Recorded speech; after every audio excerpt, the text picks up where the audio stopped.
Hello and welcome to JTV's Jewellery Care and Repair series. My name's John Brooks, one of the jewellers here at JTV.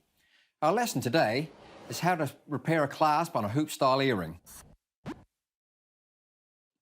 Now I have an earring right here. What's happened over a period of time, from opening and closing, this U-shaped clasp here has opened up and there's no closure anymore. What's happened is it doesn't have any more memory.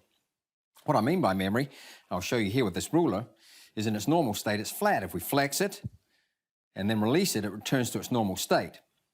So what's happened here is the earring has opened up and it won't close anymore. And an easy repair is a pair of needle nose pliers and just squeezing on the clasp, ever so gently and just a little bit at a time.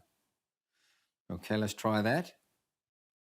And you felt that snap into place. That was wonderful. All right, well, you can see that was a very easy fix, and that's probably one of the more predominant repairs that we do in the shop here at JTV. Well, thanks for watching our video today. I hope you enjoyed it and maybe learned something. Be sure to check out our channel for more great tips on jewellery care and repair. Come back and see us soon.